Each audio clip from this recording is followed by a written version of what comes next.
The stars looked cold and distant through the viewing window of the human ship New Sol. Captain Lee Tae-ho stood with his hands behind his back, watching the massive space station grow larger as they approached. The Galactic Council's central hub was huge, bigger than any city on Earth.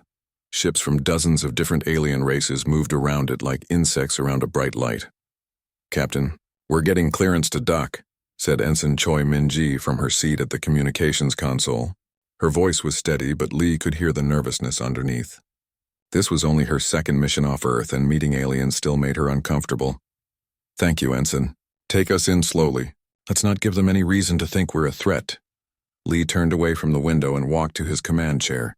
The bridge of the New Sol was small compared to the alien ships they had seen, but it was clean and efficient. Everything worked perfectly, just like Earth's engineers had designed it. Ambassador Park So-young walked onto the bridge carrying a data pad. She was a small woman with sharp eyes and gray hair pulled back in a tight bun. She had been dealing with aliens for 5 years now, ever since humanity had been allowed to join the Galactic Council as a junior member. "Captain, I've been reading the latest reports about this emergency meeting," she said, sitting down in the chair next to his. "The situation is worse than we thought. 17 star systems have gone completely dark in the past month.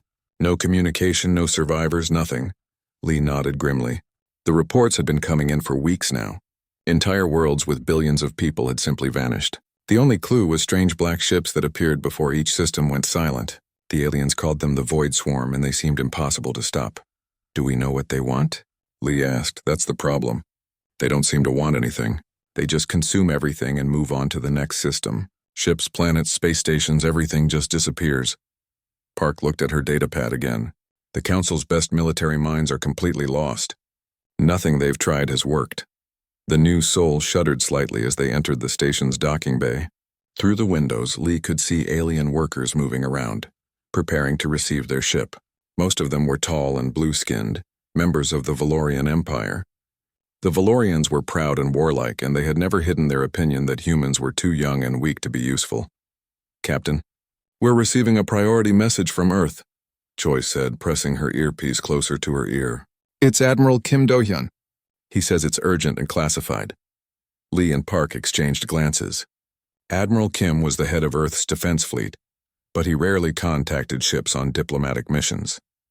"Put it through to my private communication room," Lee said. "Ambassador, you should hear this too." They walked to the small room behind the bridge where sensitive conversations could be held in private. The door sealed shut with a soft hiss, and Admiral Kim's face appeared on the screen. He was an older man with a serious expression and tired eyes. "Captain Lee, Ambassador Park," Kim said, nodding to each of them. "I hope your mission to the Council goes well, but I need to prepare you for what might happen." "Sir?" Lee asked. "The situation with the Void Swarm is about to get much worse. Our deep space sensors have detected them moving toward the core systems. If they continue at their current speed, they'll reach the Council's homeworlds within 2 weeks. Park leaned forward. "Admiral, Earth has offered to help with evacuation efforts, but the Council hasn't responded to our proposal yet." Kim's expression grew even more serious. "That's not why I'm calling. The Council is about to discover that humanity has been keeping secrets from them. Big secrets. When they do, everything will change." "What kind of secrets?" Lee asked, though he was starting to have a suspicion. "The kind that could save the galaxy or destroy it," Kim said quietly. "Captain, I'm authorizing Operation Darkfall. If the Council rejects our help again, bring our people home. All of them. It's time the galaxy learned what we're really capable of." The communication ended, leaving Lee and Park staring at the blank screen. Operation Darkfall was something Lee had heard whispered about in military circles, but he had never believed it was real. The idea that Earth had been hiding advanced technology from the galaxy seemed impossible. "Captain, we need to dock and get to the Council chambers," Park said finally. "Whatever Admiral Kim is planning, we need to be there when it happens." They returned to the bridge just as the New Sol finished docking. Through the windows, they could see alien security teams waiting to escort them to the station. The Valorians looked even more unfriendly than usual, their blue skin dark with anger. "Ensign Choi, you're with us," Lee said. "I want you to monitor all communications while we're in the meeting. If anything unusual happens, anything at all, I want to know about it immediately." They left the ship and were met by a tall Valorian officer with gold markings on his uniform. I am Admiral Korth Vel, he said in accented but clear English. I will escort you to the emergency session. I hope your species is prepared to be useful for once. Lee bit back his first response. The Valorians always spoke to humans like they were children, but starting a fight now would not help anyone. We're here to do whatever we can, he said simply. The walk to the council chambers took them through the heart of the station. Lee had been here before, but the size and beauty of it still impressed him. The halls were huge and filled with aliens from dozens of different worlds. Some looked almost human, while others were so strange that Lee could barely understand how they functioned. Captain, Choi whispered as they walked, I'm picking up some strange energy readings from the direction of Earth. Really strange. It's like something massive is moving out there. How massive? Lee asked quietly. I don't know. The readings don't make sense. It's like gravity itself is being bent in ways that shouldn't be possible. They entered the council chambers, a huge circular room with seats for representatives from hundreds of worlds. Today, less than half of those seats were filled.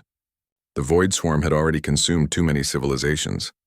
At the center of the room stood a tall, crystal-like being that seemed to shift and change as it moved. This was Prime Mind Synthesis, the representative of the ancient crystalline dominion. When it spoke, its voice echoed from multiple points around the room. The situation continues to deteriorate, it said. The void swarm has now consumed the Kepler sector. At their current rate of advance, they will reach our core worlds within days, not weeks. Admiral Korth Vel stood up from his seat. Our fleets are ready to make a final stand at the Nexus. We have gathered every available ship from across the galaxy. If we cannot stop them there, nowhere is safe. Ambassador Park raised her hand and stood. Honored members, humanity would like to offer our assistance in evacuation efforts. Our ships may not be as advanced as yours, but we have experience in moving large numbers of people quickly. Several aliens laughed. A small green-skinned being from the Merchant Coalition spoke up. Humans barely have 50 ships in their entire fleet. What could you possibly do that our thousands of vessels cannot? We do what we can with what we have, Park replied calmly. Prime Mind Synthesis shimmered, its crystalline body catching the light. While we appreciate the offer, humanity's role in this crisis will be limited to refugee support in the Outer Rim territories. The real fighting must be left to those with appropriate technology and experience. Lee felt his jaw clench. Even facing the end of their civilization, the aliens still treated humans like they were barely worth noticing. He thought about Admiral Kim's message and wondered what Operation Darkfall really meant. The meeting continued for hours, with various alien leaders presenting plans that all sounded desperate. As it finally ended, Choi approached Lee with a worried expression. Captain, those energy readings from Earth are getting stronger, much stronger. It's like something huge is coming our way, moving faster than anything should be able to move. Lee looked out through the chamber's windows at the stars beyond. Somewhere out there, the void swarm was consuming worlds and moving closer every hour. And somewhere else, something from Earth was approaching, with power that even their sensors couldn't properly measure. Keep monitoring, he told Choi. I have a feeling we're about to learn what humanity has really been doing for the past 5 years. The battle at Kepler Nexus had been raging for 6 hours, and Admiral Korth Vel knew they were losing. He stood on the bridge of his flagship Pride of Worlds watching the tactical display with growing horror. Red dots representing destroyed ships blinked out one by one, while the black swarm of enemy vessels continued to grow larger. Admiral, we've lost the third battle group, reported his tactical officer, a young Valorian named Vel Chris. The Crystalline Dominion's main fleet is requesting permission to retreat. Korth Vel's blue skin had turned almost purple with rage and frustration. His people had been the galaxy's greatest warriors for 1,000 years, but nothing in their experience had prepared them for this. The Void Swarm fought like no enemy they had ever faced. Negative. We hold the line here or nowhere, he growled. But even as he said it, he knew it was hopeless. On the main screen, he watched another Valorian cruiser disappear into the darkness. The Void Swarm ships looked like black metal insects, but they moved with purpose and intelligence. Worse, they seemed to learn from every attack. Energy weapons that had worked in the first hour of battle were now completely useless. The enemy ships absorbed the energy and used it to make themselves stronger. Sir, the enemy is adapting to our plasma cannons now, Velchris reported. They're not even slowing down anymore. Captain Lee Taeho received the distress signals aboard the New Soul as his ship moved through the outer edge of the battle zone. His orders were clear: evacuate civilians from the nearby colonies before the void swarm reached them. It was not glorious work, but Lee was beginning to understand that glory meant nothing against an enemy like this. "Captain, we're receiving a transmission from the colony on Kepler-4, said Ensign Choi Min-ji. They have 3 million people ready for evacuation, but their transport ships were destroyed in the first wave. How many trips will we need to make? Lee asked. With our current capacity, about 15 trips, answered Choi. But sir, I don't think we have that much time. Through the bridge windows, Lee could see the flashes of weapons fire in the distance. The combined fleets of the galaxy were throwing everything they had at the void swarm, but the black ships kept coming. It was like trying to stop an ocean with a bucket. Dr. Han Soo-bin, the new Seoul's science officer, had been studying the enemy ships since the battle began.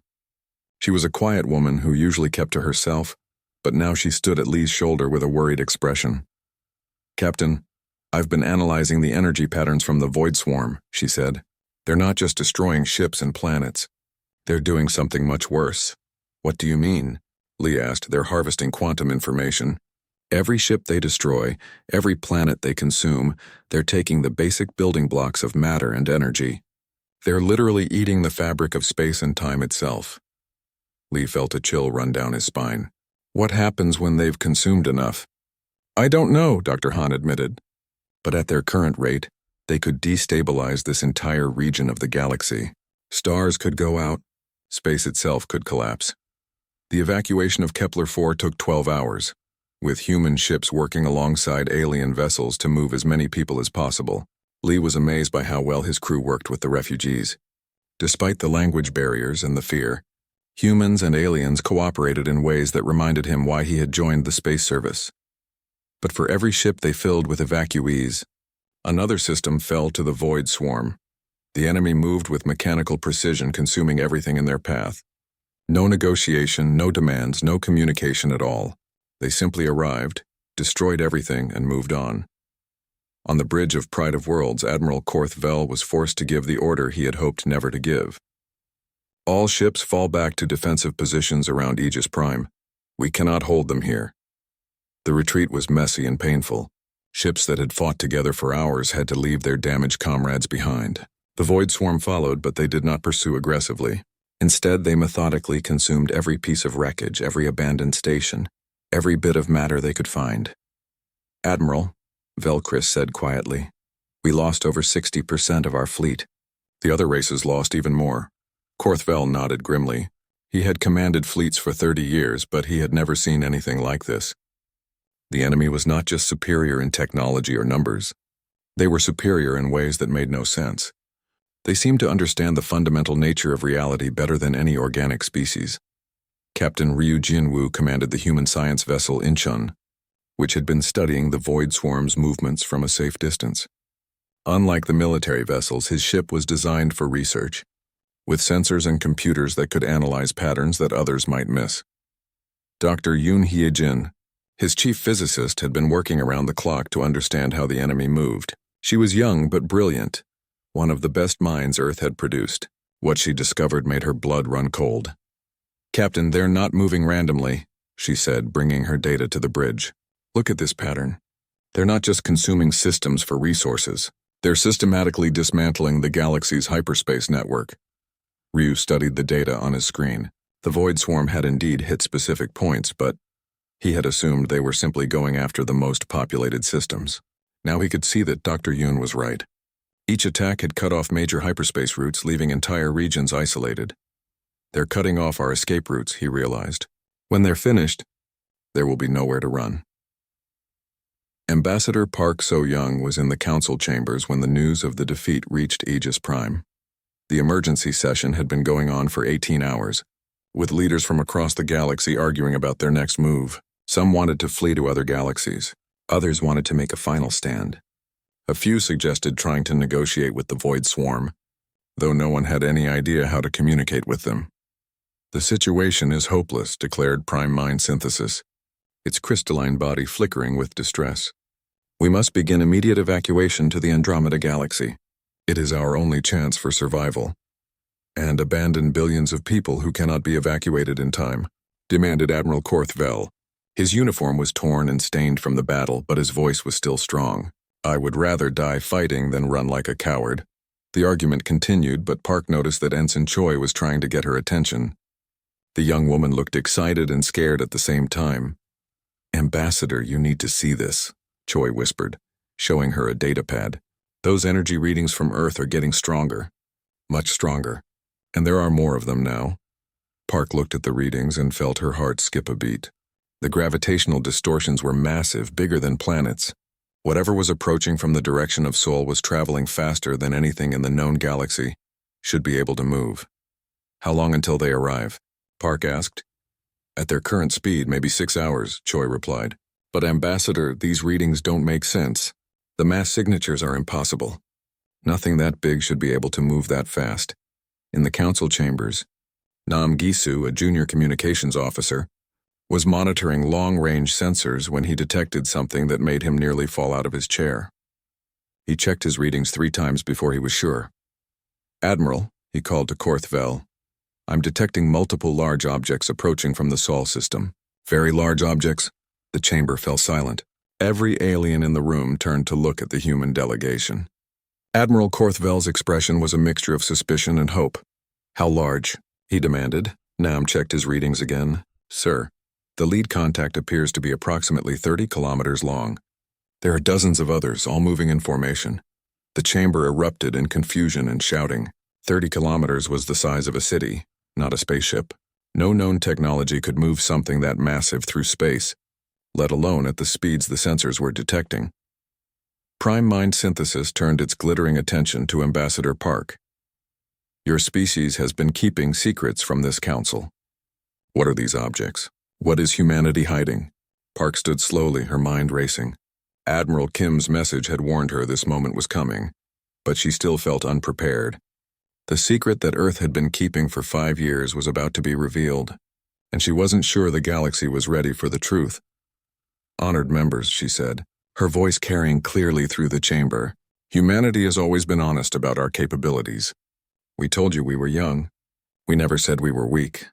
Through the chamber's windows, the first faint distortions in space could be seen with the naked eye. Whatever was coming from Earth was so massive that it was bending light around itself. The galaxy was about to learn what humanity had really been doing, while everyone else thought they were just a minor species with primitive technology. Dr. Han Subin, still aboard the New Soul, watched her sensors with growing amazement. The approaching objects were unlike anything in her scientific training. They seemed to exist partially outside normal spacetime, creating gravitational effects that should have been impossible. "Captain," she said to Lee, "whatever those ships are, they're not using any technology I understand. They're doing things to space itself that our physics says cannot be done." The fortress world of Aegis Prime had never seen so many desperate beings in one place. Ships from every corner of the galaxy filled the orbital space around the planet, carrying refugees from the systems that had already fallen to the Void Swarm. The air in the emergency council chambers was thick with fear and the smell of too many different species breathing in the same space. Captain Ryu Jinwoo stood before the massive display screen that showed the galaxy map. Red zones marked the areas already consumed by the Void Swarm, and the pattern was clear and terrifying. Only 12 star systems remained free, and they were scattered across the galaxy like tiny islands in an ocean of darkness. "The mathematical progression is undeniable," Dr. Yoon Hyojin said to the assembled leaders. Her voice was steady, but her hands shook slightly as she pointed to the data. "At their current rate of consumption, the Void Swarm will reach the remaining core worlds within 72 hours. Prime Mind Synthesis flickered with agitation, its crystalline body casting strange shadows on the walls. "Your calculations confirm our worst fears. The enemy has not been randomly destroying systems. They have been systematically cutting off escape routes." Admiral Korthvel, his blue skin now pale with exhaustion, leaned heavily on the table. His proud uniform was torn and stained with the sweat of defeat. "My remaining fleet can buy us perhaps 6 hours if we make a stand at the Aegis defense line. But after that..." He did not finish the sentence. Everyone in the room knew what came after that. The debate that followed was painful to watch. Some leaders wanted to attempt a negotiated surrender, though no one had any idea how to communicate with the Void Swarm. Others pushed for immediate evacuation to the Andromeda Galaxy, abandoning billions of beings who could not be moved in time. The youngest civilizations argued for a final desperate battle, while the oldest species spoke of accepting the inevitable. Captain Lee Tae-ho sat with Ambassador Park So-young in a small observation room overlooking the main chamber. Through the reinforced windows, they could see the alien leaders arguing with the passion of beings who knew they were facing extinction. But Lee's attention was focused on the small device in his hand that showed readings from the new Soul's sensors. "The gravitational distortions are getting stronger," he told Park quietly. "Whatever's coming from Earth, it's bigger than anything we've ever built." "Much bigger." Park nodded, but her expression was troubled. Admiral Kim's message was very specific about Operation Darkfall. He said it could save the galaxy or destroy it. I'm beginning to wonder if those were the only two options. In the main chamber, Nam Gisu was monitoring the long-range sensors when his equipment began displaying readings that made him question his own sanity. The approaching objects from the Sol system were now close enough for detailed scans, and what the sensors were telling him seemed impossible. "Admiral Korthvel," he called out, his voice cracking with stress. "The contacts from Earth are decelerating. I'm getting better resolution on their size and composition." The chamber fell silent. Every being in the room turned toward the human delegation with expressions ranging from hope to suspicion to outright fear. "Report," Korthvel ordered. Nam's hands shook as he read from his display. "Sir, the lead vessel is confirmed at 31.7 kilometers in length. But that's not the strangest part. The hull composition. It doesn't match any known materials. The ship appears to be absorbing all electromagnetic radiation that hits it. It's like a hole in space." Dr. Yoon stepped forward, her scientific curiosity overcoming her diplomatic training. "That's impossible. No material can achieve 100% absorption across the entire electromagnetic spectrum." "The readings don't lie," Nam replied. "And there's something else. The ships aren't just moving through space. They're doing something to space itself. The gravitational fields around them are behaving in ways that violate everything we know about physics." Prime Mind Synthesis turned its full attention to Ambassador Park. When it spoke, its voice resonated from multiple points around the chamber, creating an unsettling echo effect. "Humanity has been deceiving this council for years.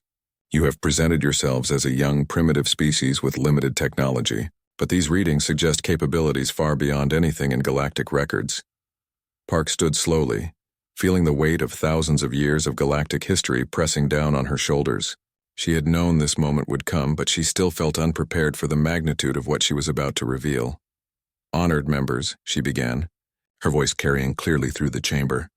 "Humanity has never lied to this council. When we applied for membership 5 years ago, we told you exactly what we had accomplished. 53 vessels, basic fusion drives, simple energy weapons. That was all true. Then explain these readings," Admiral Korthvel demanded, his warrior's pride stung by the possibility that he had been fooled by beings he considered primitive. "You never asked us what we were building," Park replied calmly. "While you have spent the last 5 years treating us as a minor species suitable only for cargo runs and refugee transport, we have been very busy."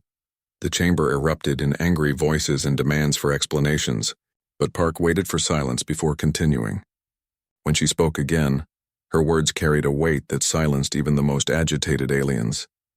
"The truth is that humanity discovered something 5 years ago that no other species in galactic history has found. We learned how to manipulate the fundamental structure of space-time itself." Dr. Yoon laughed, a sound that was more hysteria than humor. "That's impossible. No organic species could develop such technology in only 5 years. It would take millennia of advanced research. Not if you approach the problem differently than everyone else has," Park said. "While your species focused on faster-than-light travel and energy weapons, we focused on understanding why space-time behaves the way it does. We didn't try to work within the laws of physics. We learned how to rewrite them." The silence that followed was broken by a new voice. Captain Oh Se-jin had just arrived from the human destroyer Busan, which had been conducting reconnaissance missions near the battle zone. She was a small woman with intense eyes and the confident bearing of someone who had seen combat. "Ambassador, I have a direct communication from Admiral Kim Do-hyun aboard the UHSS Gangnam," she said, holding up a secure communication device. "He's requesting permission to address the council directly." Park looked around the chamber at the faces of the alien leaders. Some showed fear, others anger. but most showed the desperate hope of beings who had run out of other options. "Put him through," Park said. The main display screen flickered and then showed the face of Admiral Kim Do-hyun. But the background behind him was not the bridge of any ship that the aliens recognized. The walls seemed to bend and flow like liquid metal, and the space itself appeared to extend far beyond what should have been possible in any vessel. "Honored members of the Galactic Council," Kim said, his voice carrying the authority of someone who had spent his life preparing for this moment. "I am Admiral Kim Do-hyun of the United Human Space Service. I apologize for the deception, but it was necessary for the safety of all species." "Explain yourself," Prime Mind Synthesis demanded. "What are these ships you have brought to our space?" Kim's expression grew serious. "These are not ships as you understand them. They are spatial engineering platforms, designed to manipulate the quantum foam that underlies all of reality. While your species have spent millennia perfecting energy weapons and faster-than-light travel, we focused on something more fundamental." On the screen behind Kim, other figures moved in and out of view. The aliens could see humans working at control stations that seemed to exist in multiple dimensions at once, their hands manipulating interfaces that appeared to be made of pure light. "For 5 years, while you believed we possessed only primitive technology, we have been building a fleet capable of operations that your physics considers impossible," Kim continued. "Our ships do not travel through space. They reshape space around themselves. Our weapons do not fire energy or projectiles.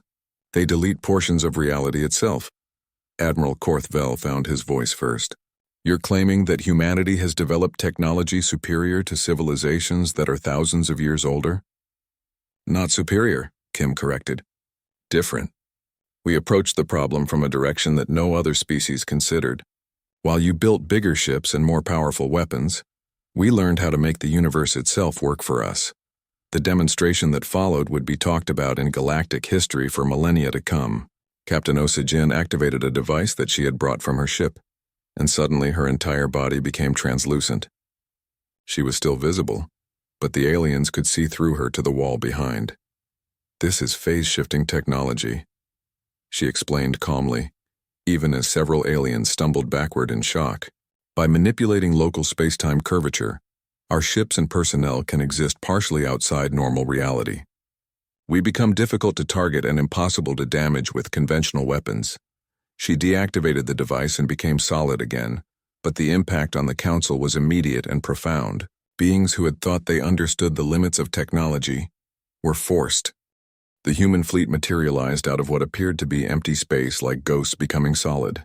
One moment the sensors of every ship around Aegis Prime showed nothing but the approaching darkness of the Void Swarm, and the next moment the space between the station and the enemy was filled with vessels that defied every law of physics the galaxy thought it understood. Admiral Korthvel stood on the bridge of Pride of Worlds, staring at the tactical display with an expression of complete disbelief. His sensors were telling him that 31 massive objects had just appeared in local space, but they had not used any known form of faster-than-light travel. They had simply arrived. "Tactical analysis," he ordered, his voice hoarse with exhaustion and confusion. "Sir, the lead vessel is designated as the UHSS Gangnam," reported Velkris, his tactical officer. "It measures 31.7 kilometers in length, making it larger than our largest battle stations. But sir, the hull composition readings are impossible." "Explain impossible," Korthvel demanded. "The ship appears to be constructed from a material that absorbs all electromagnetic radiation. It's like looking at a piece of the universe that has been cut out and replaced with nothing. Our targeting systems cannot get a weapons lock because there's nothing for them to target." On the main screen, the human fleet spread out in a formation that looked almost casual compared to the rigid battle lines that galactic military doctrine demanded. The ships moved with a fluid grace that seemed to ignore the basic principles of momentum and inertia. Some appeared to stretch and contract like living things, while others flickered in and out of visibility. Dr. Yoon Hye-jin, monitoring the situation from the science vessel Incheon, watched her instruments with the fascination of someone seeing her understanding of reality completely rewritten. The energy readings from the human ships were unlike anything in scientific literature. "Captain Ryu," she said, her voice filled with wonder and fear. "Those ships aren't just using advanced technology. They're operating according to completely different physical laws. They're manipulating space-time on a fundamental level. Captain Ryu Jinwoo nodded grimly. Dr. Yoon, are you saying that humanity has somehow developed technology that allows them to ignore the basic rules of the universe? Not ignore them, she corrected. Rewrite them. Look at these readings. That lead ship, the Gangnam, is simultaneously existing in multiple dimensional states. It's partially phased out of our reality, while maintaining the ability to interact with normal matter. The engineering required for something like that is beyond anything we thought possible. In the council chambers on Aegis Prime, the alien leaders watched the tactical displays with mixtures of hope and terror. Ambassador Park So-young stood calmly beside the main viewing screen, but inside she felt the weight of 5 years of carefully kept secrets finally being revealed. Ambassador, Prime Mind Synthesis said, its crystalline form flickering with agitation. Your species has been hiding technology that could have ended this crisis before it began. Why did you not reveal these capabilities when the first systems fell to the Void Swarm? Park turned to face the assembled leaders, her expression serious but not apologetic. Because until 3 days ago, we were not certain our technology would be effective against the Void Swarm, and because we needed to understand the true nature of the threat before we revealed the true nature of our capabilities. The main display suddenly changed to show a direct communication from the UHSS Gangnam. Admiral Kim Do-hyun appeared on screen, but the bridge behind him looked like something from a dream.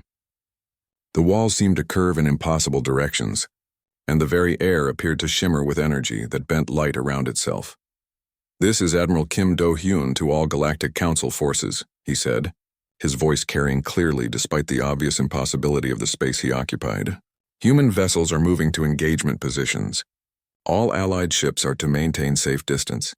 We are about to demonstrate capabilities that may appear disturbing to those unfamiliar with spatial engineering. Standing beside Admiral Kim was Fleet Engineer Bae Young-soo, a tall man with calm eyes and hands that seemed to move through control interfaces made of pure light. Behind them, other human crew members worked at stations that existed in multiple dimensions simultaneously. Admiral, came a voice from off-screen. Void Swarm contact in 30 minutes. All spatial manipulation systems are online and ready. Admiral Kim nodded and turned back to the camera. Honored members of the Galactic Council, you are about to witness technology that your species have not encountered before. Our ships do not fight according to traditional military doctrine. We do not fire projectiles or energy beams. Instead, we manipulate the fundamental structure of reality itself. The demonstration began with Captain Oh Se-jin aboard the destroyer Busan. On every screen in the fleet, observers watched as her ship suddenly became translucent, its hull becoming semi-transparent, while remaining clearly visible. Then, without any apparent transition, the ship simply wasn't there anymore, though its sensor signature remained unchanged. Phase-shifting technology, Admiral Kim explained calmly. By manipulating local space-time curvature, our vessels can exist partially outside normal reality. We become extremely difficult to target and impossible to damage with conventional weapons. The Busan reappeared, its hull solid once again, but now it was moving in ways that made no sense according to known physics. The ship twisted and flowed like liquid metal, stretching to twice its normal length before contracting back to original size. Throughout these impossible transformations, it continued to function normally. Dr. Lim Jae-won, humanity's leading expert on dimensional physics, appeared on screen beside Admiral Kim. He was a quiet man with intense eyes and an expression that suggested he spent most of his time thinking about things that existed in more than 3 dimensions. The key breakthrough came when we stopped thinking about space and time as fixed. Constance, he explained to the stunned alien observers. Every other species in the galaxy has developed technology that works within the existing laws of physics. We learned how to change those laws locally. That should be impossible, Dr. Yoon transmitted from the Incheon. The amount of energy required to manipulate space-time on that scale would exceed the output of entire star systems. Dr. Lim smiled, an expression that somehow seemed both kind and terrifying. Only if you're working against the universe instead of with it.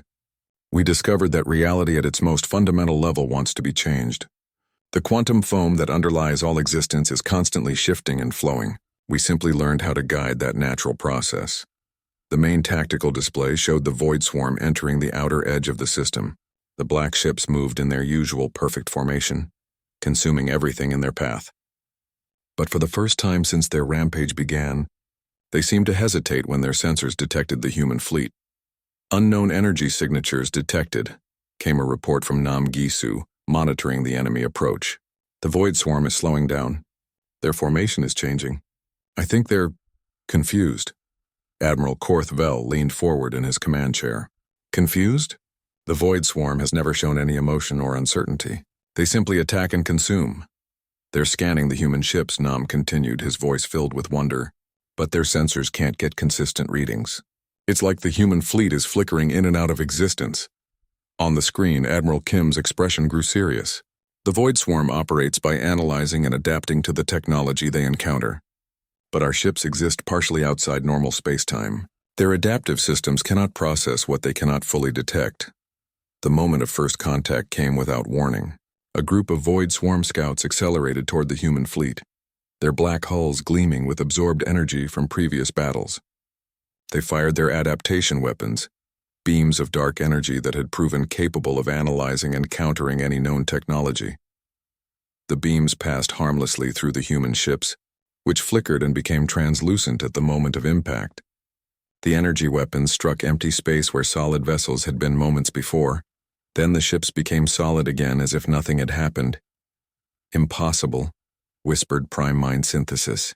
"No defense system can achieve 100% effectiveness." "It's not a defense system," Dr. Lim explained. "When our ships phase shift, they temporarily cease to exist in the same dimensional space as the attack. The enemy weapons cannot damage something that isn't entirely present in their reality." The Void Swarm's response was immediate and terrifying.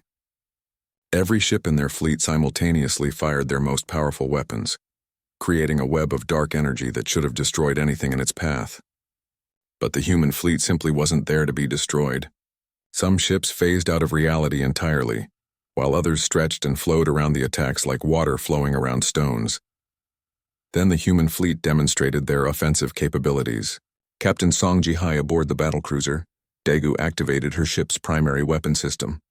There was no visible beam, no projectile, no energy discharge. Instead, a perfect sphere of nothingness appeared in the space where a Void Swarm vessel had been.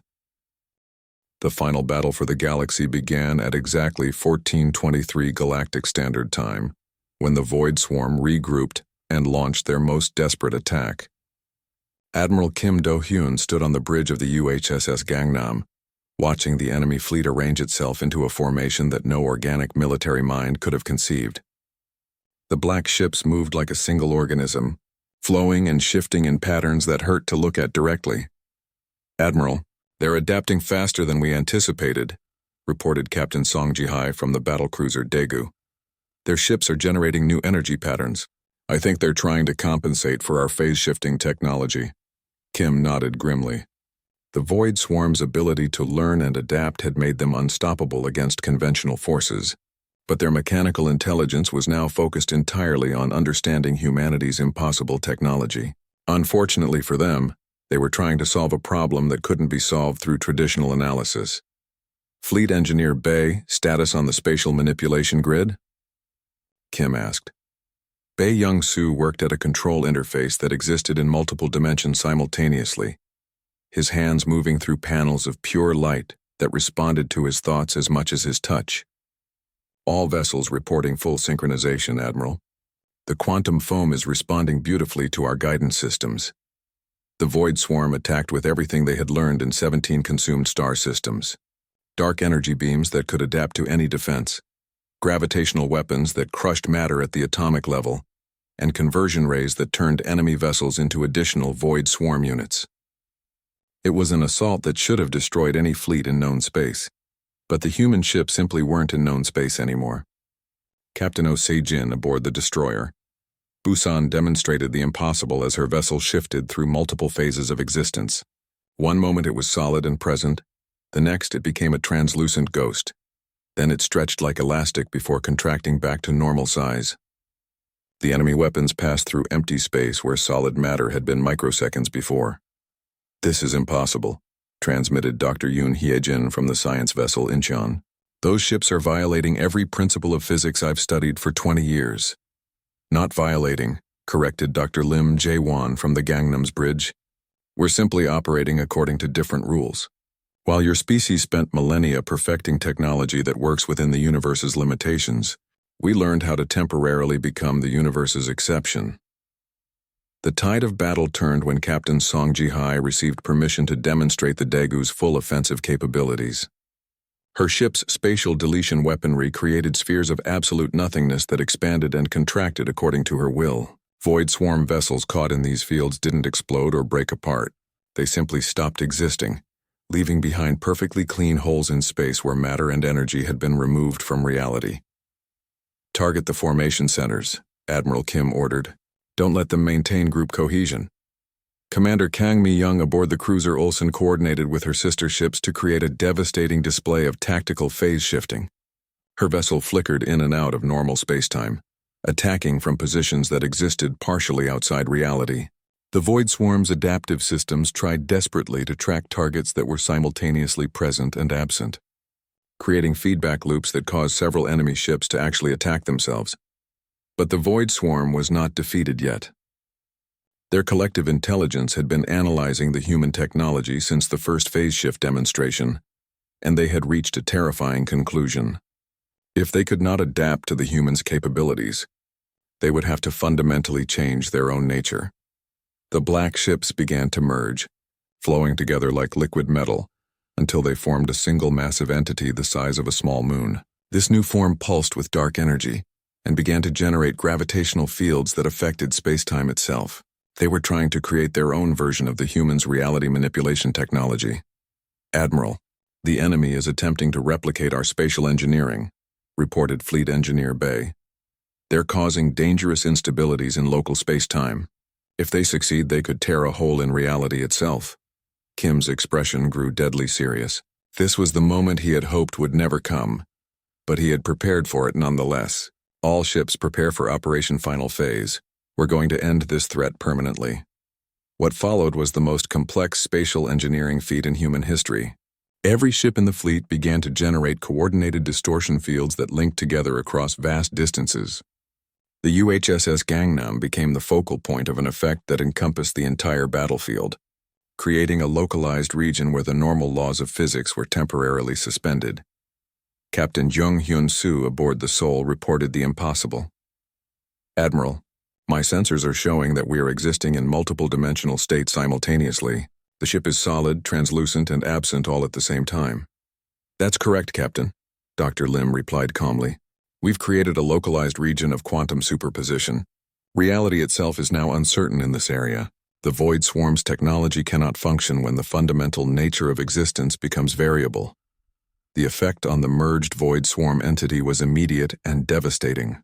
Their attempt to manipulate spacetime collapsed as the basic principles they were trying to exploit became fluid and uncertain.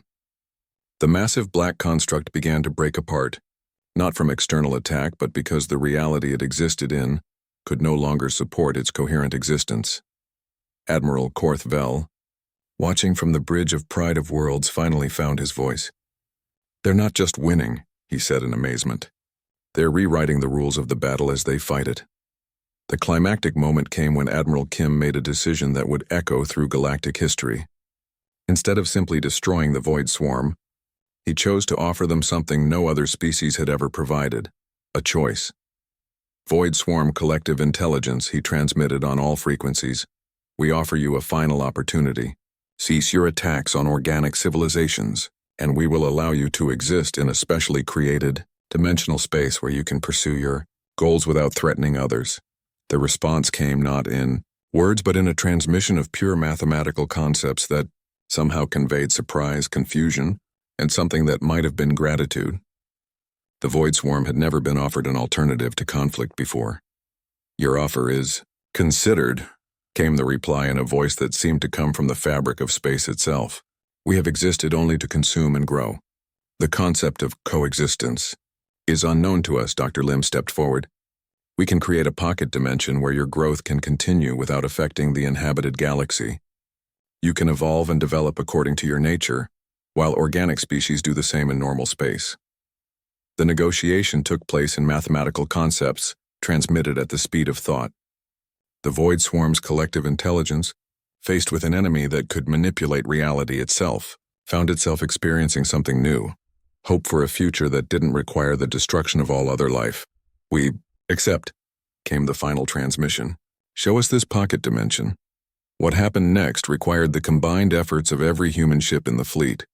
The UHSS Gangnam extended its spatial manipulation field until it encompassed the entire void swarm formation. Then, with surgical precision that demonstrated complete mastery over the fundamental forces of reality, the human fleet began to create a new dimension. Space itself folded and twisted as the quantum foam was guided into new patterns. A door opened in reality, revealing a realm where the void swarm could exist and grow without threatening the inhabited galaxy. The black ships began to move toward this portal, their aggressive formation dissolving into something that almost resembled curiosity. The dimensional barrier will prevent any crossing between our realms without mutual consent, Dr. Lim explained to the assembled observers. They can evolve according to their nature, while we do the same in our space. As the last void swarm vessel disappeared into the pocket dimension, the portal sealed itself, leaving behind only normal space and the impossible sight of the human fleet existing in multiple dimensional states simultaneously. Admiral Kim's final transmission to the Galactic Council carried the weight of a species that had just saved civilization itself. The threat has been neutralized through negotiation and spatial engineering. The void swarm now exists in a created realm where they can pursue their goals without endangering organic life. The human fleet began to phase back into normal space-time, their impossible capabilities becoming less obvious but not forgotten. As the UHSS Gangnam returned to normal visibility, its 30-kilometer hull solid and black against the stars, Admiral Kim delivered a message that would reshape galactic politics forever. To all species of the Galactic Council, humanity extends its friendship and protection. We have hidden our true capabilities not from shame or fear, but from a desire to find peaceful solutions to conflicts. Today has proven that even the most desperate situations can be resolved through understanding rather than destruction. Ambassador Park So-young, still in the council chambers on Aegis Prime,